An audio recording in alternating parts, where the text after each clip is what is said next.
अस्सलामुअलैकुम हुसैन लेक्चर्स के मोहतरम नाजरीन, आज हम हाजिर खिदमत हैं एवोल्यूशन ऑफ हॉर्स के बेहतरीन लेक्चर के साथ। तो बिला ताखीर हम चलते हैं और देखते हैं कि हॉर्स में एवोल्यूशन किस तरह से हुआ। हॉर्स एवोल्यूशन गालबन इयोहिपस से स्टार्ट होता है। इसकी मजमूई तौर पर यहाँ पर डायग्रामेटिकली 5 फेजेस डिस्कस की गई हैं, लेकिन ये अकॉर्डिंग टू जियोलॉजिकल चार्ट्स 5 से भी ज़ायद फेजेस के अंदर मुनकसिम होता हुआ हमें नज़र आता है। तो सबसे पहली फेज़ है इयोहिपस। इयोहिपस से मेसोहिपस ड्राइव करता है, मेसोहिपस से मेरिचिपस है, और मेरिचिपस से प्लायोहिपस ड्राइव कर रहा है, जबकि मॉडर्न हार्स को इक्वस कहा जाता है जो कि प्लायोहिपस से ड्राइव करता है। तो यहाँ पर हम देखते हैं हार्स एवोल्यूशन के तहत हार्स का बायोलॉजिकल नेम या साइंटिफिक क्लासिफिकेशन। तो सबसे पहले किंगडम है, इसका किंगडम एनिमिलिया, फाइलम कॉर्डेटा है, क्लास मैमलिया, इसका आर्डर प्रेसोडेक्टाइला, जबकि family Equidae, genus Equus, species Equus ferus है, जबकि सब स्पीशीज में आता है इक्वस फेरस कैबुलस। तो इन्हें ज़रा एब्रीवेट करके इन शॉर्ट भी लिखा गया है। तो सबसे पहली स्टेज इसकी है इयोहिपस की। ये तकरीबन आज से 60 मिलियन ईयर्स पहले मारे से वजूद में आया। About the size of a fox, a medium size dog. ये साइज़ के लिहाज से तकरीबन फॉक्स के साइज़ के बराबर था, या दरमियाने साइज़ के कुत्ते जितना भी आप इसे कह सकते हैं। तो इयोहिपस का नेक नेम डॉन हार्स भी है, क्योंकि ये हार्स की सबसे पहली स्टेज है। इस शेप से या इस क्लासिफिकेशन से, इस ग्रुप से पहली बार हार्स ने इवोल्यूट करना शुरू किया, इसीलिए हम इसे डॉन हार्स भी कहते हैं। It look like a deer in skin, most likely for camouflage. ये स्किन के लिहाज से हिरन जैसी जल्द रखता है, लेकिन ये मौसमियाती तौर पर इसे एडवांटेज है कि ये किसी भी माहौल के अंदर हिरन के कलर को कैमोफ्लेज कर सकता है, अपने प्रीडेटर या दुश्मन से बचने के लिए अपने आप को ये छुपा सकता है। लिहाजा ये जो इसकी स्किन हिरन लाइक थी या डेयर लाइक थी, इस वजह से ये अपने दुश्मन से महफूज रहने के तौर पर एक स्ट्रॉन्ग टूल यूज़ कर सकता है। It had 5 twos on frontal feet and 3 on hind feet. इसके अगले पाँव में 5 टूज थे, जबकि पिछले पाँव में 3 टूज थे। Toes ended in a strong thick horny type nail and their tips. ये बड़ी इंपॉर्टेंट बात की गई है कि इनके टूज अमूमन मोटी किस्म के, सख्त किस्म के नेल पर मुश्तमिल थे, मगर ये सब के सब मजबूत थे और इनकी टिप्स भी बड़ी स्ट्रॉन्ग थीं। It had little or no lateral vision. तो इयोहिपस की ये सीधा देखने की एलियत रखता था। लेटरल विजन मीन्स ये बहुत ही कम किनारों या साइडों से आंखें घुमा के देख सकता था, और ये या दूसरे एंड पर आप चलें तो बिल्कुल ये किनारों की तरफ से नहीं देख सकता था। उसका मतलब ये हुआ कि इसकी आंखों में घूमने और रोटेट करने की सलाहियत नहीं थी, ये बिल्कुल सीधा देखने की अहलियत रखता था। Its teeth were similar to a pig, short crowned for eating plants. इसके दांत बिल्कुल सूर के दांतों से मिलते जुलते छोटे और क्राउंड किस्म के दांत थे, जो कि दरख्तों के पत्तों को ईटअप करने में, खाने में इस्तेमाल होते थे। It stood about 14 inches high at his shoulder and weighed around 12 lbs।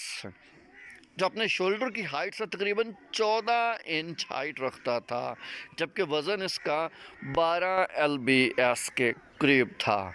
लीजिए जी, अब दूसरी मेजर स्टेज आ गई है मेसोहिपस। ये तकरीबन आज से 35 से 40 मिलियन साल पहले था।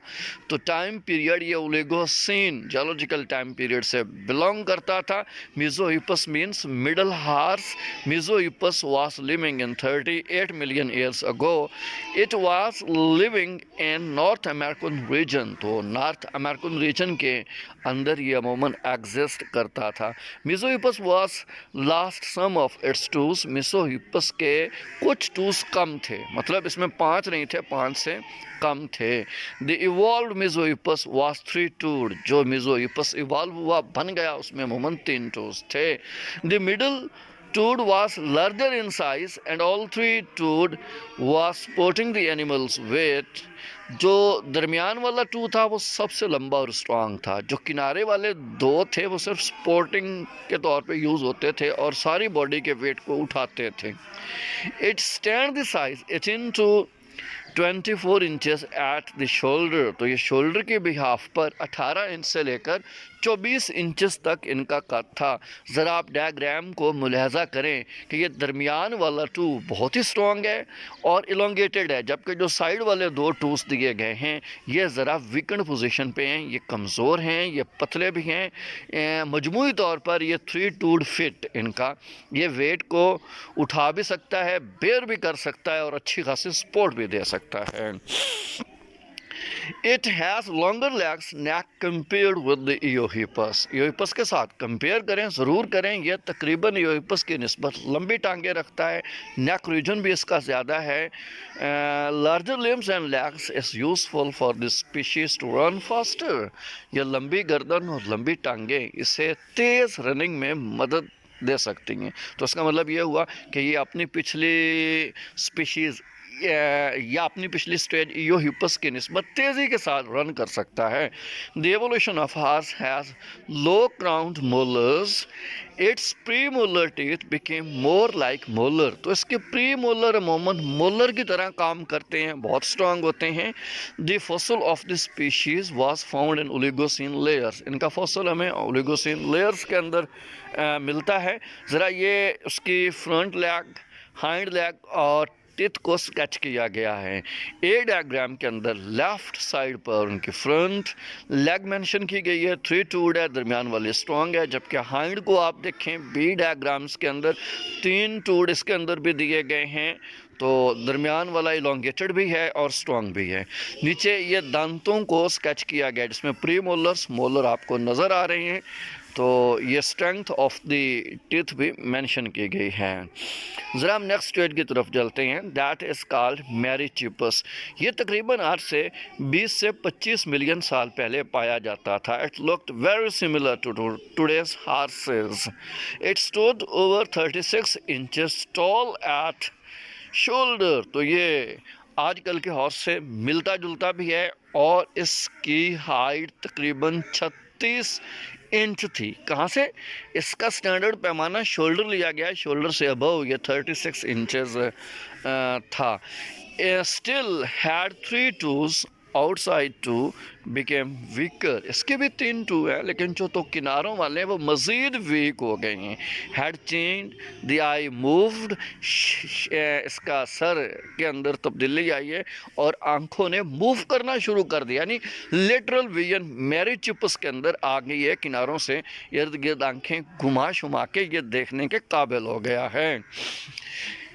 Longer neck for easier gracing, तो चरने के लिए लंबी गर्दन है और आसानी से ये चर सकता है। डेवलप डेफनेस, तो सॉरी डेवलप्ड डिफेंसेस, तो डिफेंस भी अच्छी तरह से कर सकता है। Developed a better sense of smell toe started turning into hooves. Now this is an important. Merychippus पर पहुंचकर सेंस ऑफ स्मेल भी बेटर हुई है और साथ इसके टूज नहीं रहे, वो सुम्मों के अंदर कन्वर्ट होना शुरू हो गए हैं। Teeth developed into the teeth we know today, और इसके दांत आजकल के मौजूदा दांतों जैसे होना शुरू हो गए हैं। तो ये स्केच वाइज है, आप देख सकते हैं। पीछे हमने इयोहिपस भी देखा है, मेसोहिपस भी देखा है। इनके जो साइड या लेटरल टूल्स थे वो इलोंगेटेड थे, लेकिन अब यहाँ शॉर्ट हो चुके हैं, जबकि इनका जो मिडल वन, दरमियान वाला टू है, वो बहुत स्ट्रॉन्गर है। तो दोनों केसेस में, चाहे फ्रंटल है चाहे इसमें हाइंड लिम्ब है, अगले या पिछले टांगे हैं, तो मिडल टू दोनों के अंदर स्ट्रॉन्ग नज़र आ रहा है। Now here is a Pliohippus. ये आज से तकरीबन 6 से 12 मिलियन साल पहले था। It considered to direct link to the aqueous which is in short compared to aqueous। तो ये आजकल के मौजूदा घोड़े इक्वस से मिलता जुलता है। हम ये कह सकते हैं कि प्लायोहिपस मौजूदा घोड़े का ही दरअसल एक मॉडर्न लिंक था that originated 6 to 12 million years ago. So, for single-toed or hooved horse, strong leg ligaments to increase speed and power. These are important features. ये पहले दफ़ा ज़मीन पर ओरिजिनेट करने वाले घोड़े की एक नस्ल है जिसमें सिंगल टू था, या हम कह सकते हैं कि ये वो घोड़ा है जिसमें सुम थे। इनके लेग लिगामेंट्स बहुत तगड़े थे जो उन्हें पावर देते हैं और मज़ीद अपनी स्पीड और रफ्तार को तेज़ कर सकते हैं। सो ये दरअसल दौड़ने वाले घोड़ों की नस्ल थी और पहली दौड़ने वाले घोड़ों की नस्ल थी। सो 4 feet may contain 1 figure 2 splint, hind limb may contain 1, 2 and 2 splint। ये याद रखिएगा कि इनके 4 फीट के अंदर 1 फिंगर 2 सप्लेंट, जबकि हाइंड फीट के अंदर 1, 2 और 2 सप्लेंट थे। So had a dished face, ये बड़ी इंपॉर्टेंट बात है, इनका डैश्ड फेस था। डैश फेस वो होता है कि जो लोअर जबड़ा है वो थोड़ा आगे निकला होता है, दांत थोड़े से बाहर की तरफ होते हैं, तो बहरहाल इलोंगेटेड माउथ होता है ये।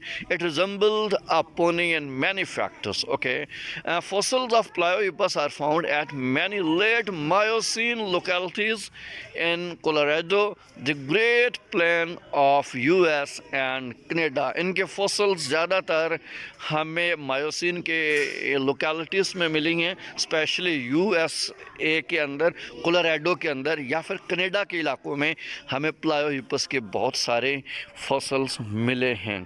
यहाँ स्केच वाइज भी आप इन्हें देखें कि इनके साइड वाले ऑलमोस्ट टूज ख़त्म हो चुके हैं, मिडल टू 1 2 ही रह गया है। Now here is the last stage of horse evolution, that is equus. This horse we know today does not have a dashed face। इसका dashed face नहीं है, मतलब लोअर जबड़ा बड़ा नहीं है, दांत बादशाह नहीं निकले हुए, बल्कि दोनों जबड़े इक्वल साइज के हो चुके हैं। Many stands of horses around after Pliohippus, the equus was the only one to survive। तो प्लायोहिपस के बाद बहुत सारे स्टेजेस, बहुत सारी नस्लें, बहुत सारी कैटेगरीज हार्सेस की ओरिजिनेट की थी, मगर उनमें से सिर्फ इक्वस नहीं सर्वाइव किया, बाकी सब की सब ख़त्म हो गई हैं। About 3000 years ago the modern day horse was used for migration, farming, warfare, sport, communication and travel। तकरीबन आज से 3000 साल पहले से मॉडर्न हार्स यानी इक्वस को माइग्रेशन के लिए, फार्मिंग खेती बाड़ी के लिए, लड़ाई के लिए, जंगों में, स्पोर्ट्स खेलों में और मुख्तलिफ़ चीज़ों की कम्युनिकेशन या सफ़र करने में मौजूदा घोड़े को इस्तेमाल किया जा रहा है। Horses are now used for many of the same reasons and more. अब इनसे मिलते जुलते और बहुत सारे इक़साम के लिए मौजूदा घोड़ों को भी इस्तेमाल किया जा रहा है। सो जो मॉडर्न डे हार्स है वो इक्वस है। तो ये इक्वस के लेग्स को भी यहाँ एक बार फिर, चाहे फ्रंटल हैं चाहे हाइंड लेग्स हैं, उन्हें स्केच किया गया है। तो ये 1 2 पर मुश्तमिल है, सुम पर मुश्तमिल है, बहुत ही स्ट्रॉन्ग है। लेटरल टूज इनके अंदर मुकम्मल तौर पे ख़त्म हो चुके हैं। सो उम्मीद करता हूँ कि आपको मेरा लेक्चर बहुत पसंद आएगा। अपना ख्याल रखिएगा। अल्लाह हाफ़िज़।